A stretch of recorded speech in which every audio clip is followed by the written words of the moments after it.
यहाँ भी आप देख रहे होंगे मुख्यमंत्री जी अचेत अवस्था में हैं, अफसर सरकार चला रहे हैं, जबकि ऐसा नहीं होना चाहिए। अफसरशाही पूरी तरह हावी है।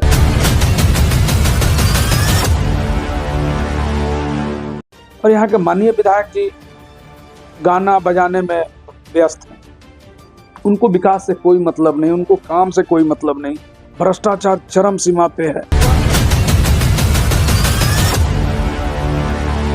पंचायत में लगभग मंत्रियों को उतार दिया गया। यूपी से मंत्री आए हैं, बहुत जगह से मंत्री आए हैं हम लोग के लौरिया में वोट में।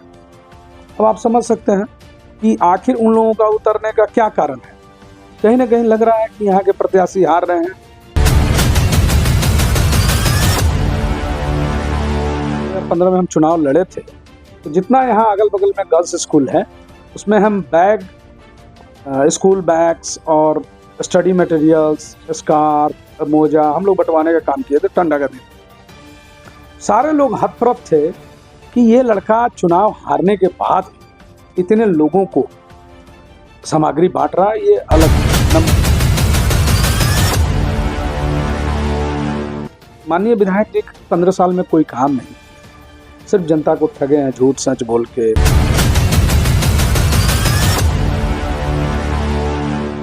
लोग बदलाव चाहते हैं।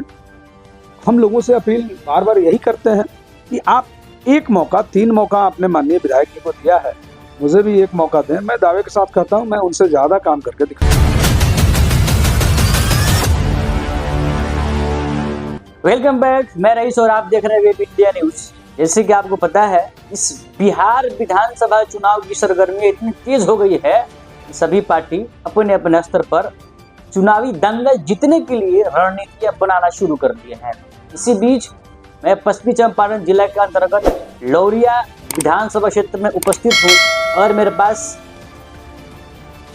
वीआईपी के उम्मीदवार मेरे पास वीआईपी से विधायक प्रत्याशी रणकौशल प्रताप सिंह उर्फ गुड्डू सिंह जी जुड़े हुए हैं, जो राजनीतिक में पूरी तरफ से परिपक्व हो गए हैं। और इनसे सवाल होगा वास्तव में जिन मुद्दाओं को लेकर यहाँ पर सरकार बनी, विधानसभा सरकार के बारे में बात कर रहा हूँ, वे मुद्दे पूरे हो पाए कि नहीं हो पाए और इनके पास क्या प्लान है, और राजनीतिक भी सवाल होंगे। सर, स्वागत है आपका सर न्यूज चैनल में। सर, कि आप सर अपना प्रीशियस समय निकालकर हमारी टीम को सर दे रहे हैं। सर, पहला सर आप तो किसी परिचय का तो मोहताज नहीं है, इसलिए सर मैं वहाँ पर नहीं चलूँगा।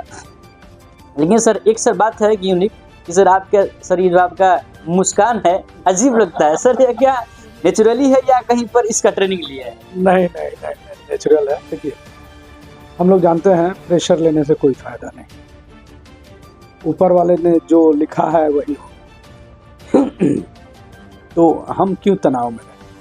और जनता का जिस तरह से मान सम्मान प्यार मिल रहा है वो और हमारी एनर्जी को बढ़ा रहे। सर, लेकिन हम लोग आपके विधानसभा क्षेत्र के कई ऐसे पंचायत और चौक चौराहा पे हम लोगों ने बात की सर, लेकिन लोग आपके दीवाने हैं। आखिर में सर कौन ऐसा आपने जादू किया कि जिससे लोग आपके दीवाने हो? देखिए, लोग दीवाने हैं तो लोगों का प्यार दुलार है। हमको याद है जब 2015 में हम चुनाव लड़े थे, तो जितना यहाँ अगल बगल में गर्ल्स स्कूल है उसमें हम बैग, स्कूल बैग्स और स्टडी मटेरियल्स, स्कार्फ, मोजा हम लोग बंटवाने का काम किए थे। ठंडा का दिन, सारे लोग हतप्रभ थे कि ये लड़का चुनाव हारने के बाद इतने लोगों को सामग्री बांट रहा है, ये अलग था नंबर 1। दूसरा जब चुनाव हारे तो भी हम लोग सर्फ साबुन बहुत सारा पब्लिक में बांटे। आचार संहिता में हम लोग नहीं बांट पाए थे।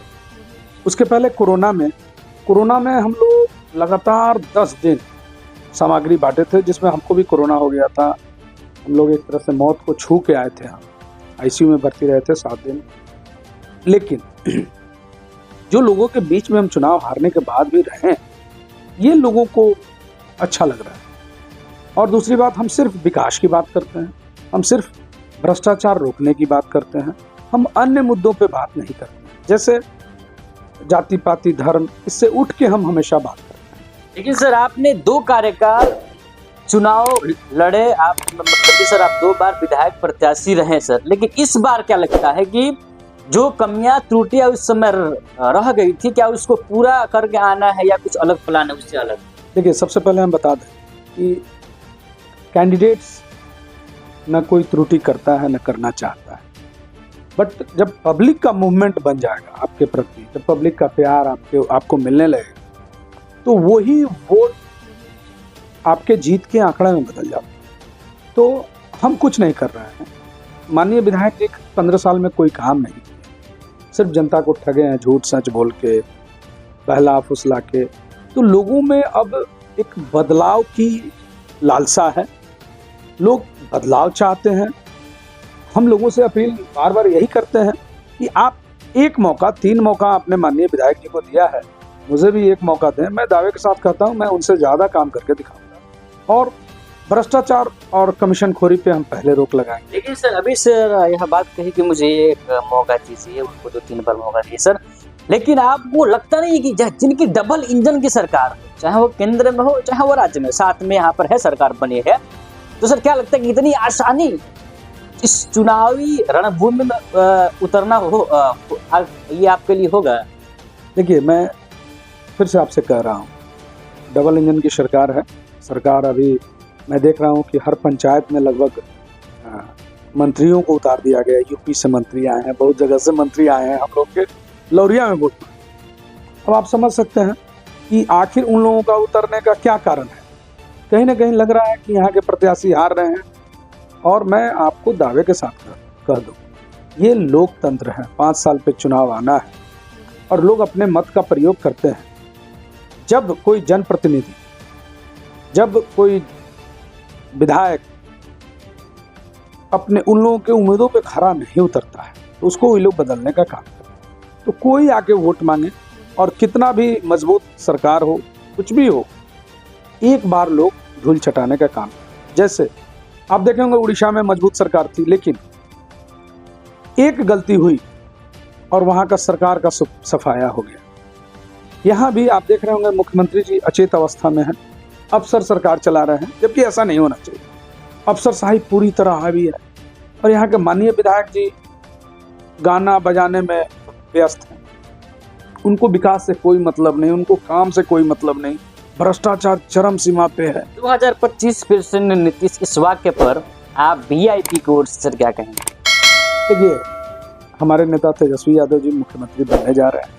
जनता का प्यार और आशीर्वाद मतलब मिल रहा है, इसलिए कि जनता जो है, युवा जो है, वो थके हुए मुख्यमंत्री को अब हटाना चाहते हैं और ये एक युवा नए जोश के व्यक्ति को, तेजस्वी यादव जी को मुख्यमंत्री बनाने का और मुकेश सहनी जी को डिप्टी सीएम बनाने का उन लोगों ने मूड बना लिया है। अच्छा सर, आपको आपके लाइफ में सर, आप तो हर दृष्टिकोण से संपन्न हैं, लेकिन सर कोई आपके लाइफ में ऐसी घटना जिसको आप देखें और वो घटना से आप प्रेरित होकर, इंस्पायर होकर या इस चुनावी दंगल में आप पड़े?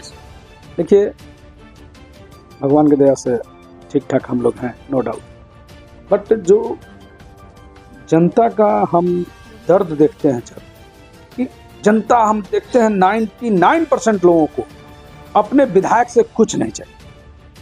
वो मिले अच्छे से, बात करें अच्छे से, हाल चाल पूछें अच्छे से, बस यही, मतलब मान सम्मान चाहिए। और यहाँ जो माननीय विधायक हर पंचायत में एक आध आदमी के यहाँ जाके बैठते हैं, अपने दरवाजे पे किसी से नहीं मिलते हैं। अगर कोई चला गया और विधायक जी मिल गए तो कहेंगे कि कल आइएगा, और कल वो लापता हो जाएंगे। उनका मोबाइल ऑलवेज स्विच ऑफ रहता है। तो मतलब जनता से कनेक्ट नहीं हो पाते हैं। वो अपनी पत्नी को लड़ाए नगर परिषद का चुनाव, उनकी पत्नी आपको मालूम होना चाहिए 4 नंबर पे थी।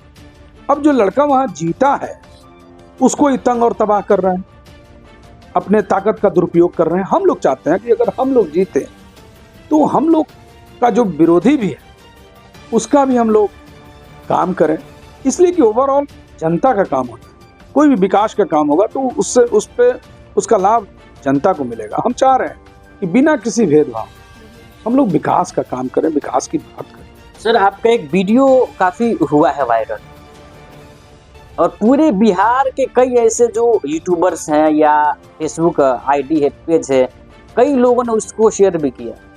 वही जो आप भोजपुरी अंदाज में यह बात कही थी कि वैसे न वैसे 100 गो विधायक लोग के हम अपन जेब में हम रखे घूमे या हम रखे नहीं। इस पर क्या आप कहना चाहेंगे सर? या आखिर में वाक कहने का तात्पर्य क्या? देखिए कैसे 10 मिनट 15 मिनट का भाषण था, उसमें से लोग कटिंग किए हैं। मेरा ये कहना था कि माननीय विधायक जी जितना भ्रष्टाचारी हैं, भ्रष्टाचार में जैसे हिस्सा ले रहे हैं या कमीशन खोरी में जो इनका नंबर 1 है, अभी 9 विधानसभा में हमारे विधायक जी जो है नंबर 1 है। तो मेरा कहने का तात्पर्य वो था कि अगर हमको भ्रष्टाचार से कमाना होगा तो इससे अच्छा है कि हम कुछ नहीं करेंगे। कहने का मतलब जितना भ्रष्टाचार से वो पैसा कमाते हैं माननीय विधायक, वैसे 100 गुना हम खून पसीना और मेहनत से कमाते हैं। मेरे कहने का तात्पर्य ये है। यस, हाँ। अच्छा सर, कल आपके क्षेत्र में तेजस्वी यादव जी का आगमन होने वाला है, तो क्या उसका संकेत माना जाए इस चंपारण की सरजमी? कुछ नहीं, भविष्य के नेता हैं, भविष्य के मुख्यमंत्री हैं और वो आ रहे हैं, लोगों से अपील करेंगे। चूँकि आप समझ रहे हैं चुनाव आता है तो हर जगह एक नेता, लोग देखना चाहते हैं अपने नेता को, तो हमारे यहाँ भी प्रचार करने आ रहे हैं और मेरी सभी जनता से अपील है कि अधिक से अधिक संख्या में लोग आएँ और भाग लें और तेजस्वी जी को मुख्यमंत्री बनाने के लिए। आखिरी सवाल आपसे सर ये सर, चूँकि आपके पास समय नहीं है, कि जनता 5 साल पछताती है गलत प्रत्याशी को चुनकर। मैं आपके यहाँ की भी जनता के बारे में बात कर रहा हूँ कि किसी भी गलती को एक बार करना गलती होती है, 2 बार गलती करना गलती होती है, लेकिन कोई भी व्यक्ति चाहे किसी भी सेक्टर में हो, यदि बार बार कर गलती सर वो जुर्म होता है। तो सर मैं अभी राजनीतिक रूप से मैं आपसे पूछ रहा हूँ कि जनता 5 साल पछताती है गलत प्रत्याशी को चुनकर और 5 साल तक इंतजार करती है कि इस बार मैं ऐसे प्रत्याशी को चुनूंगा जो हमारा ख्याल और जो सर्वांगीण विकास के बारे में सोचे, क्षेत्र के बारे में, इसको लेकर आप क्या कहना चाहेंगे? देखिए, मैं जनता से अपील करता हूं कि विकास के नाम पे वोट और दल से ऊपर उठ के सबको एक दूसरे का मदद करना चाहिए। मैं दावे के साथ कहता हूं यदि जनता हमको समर्थन देती है तो मैं किसी का मान सम्मान नहीं झुकने दूंगा और जाति, धर्म और दल से ऊपर जाके मैं काम करूंगा। मैं सिर्फ और सिर्फ विकास की बात करूंगा। मैं सिर्फ और सिर्फ भ्रष्टाचारियों और कमीशन खोरों के खिलाफ काम करने का काम करूंगा। सर चलिए, आपका बहुत बहुत सर धन्यवाद, आप अपना मूल्यवान समय दिए। तो ये थे हमारे रणकौशल प्रताप सिंह, जो अपनी बात को बेबाकी से रखे। लेकिन इस लौरिया विधानसभा क्षेत्र में मैं आपको बता दूं, अगर इस चंपारण में कहीं दंगल जबरदस्त होने वाला है, राजनीतिक दंगल, वह लौरिया की सरजमी है। तो बस प्रतीक्षा कीजिए, जल्द ही आपको यह दंगल दिखाई देगा। तब तक के लिए विजिट कीजिए हमारे चैनल में। फिर मिलते हैं नए खबर के साथ। जय हिंद, जय भारत।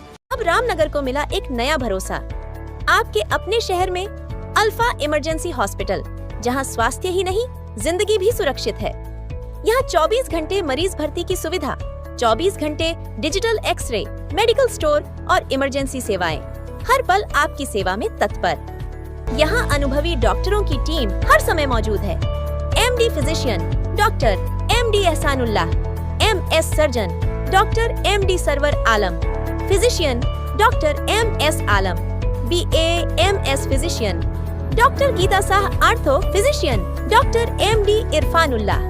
यहाँ उपलब्ध हैं ICU, NICU, SNCU, trauma, operation, ambulance, साथ ही 3D, 4D और कलर डॉपलर अल्ट्रासाउंड की आधुनिक सुविधा, महिला डॉक्टरों द्वारा सुरक्षित नॉर्मल और सिजेरियन डिलीवरी की सेवा, नवजात शिशु से लेकर बुजुर्ग तक हर बीमारी का आधुनिक इलाज, radiant warmer, phototherapy, nebuliser, oxygen और सभी वैक्सीन की सुविधा।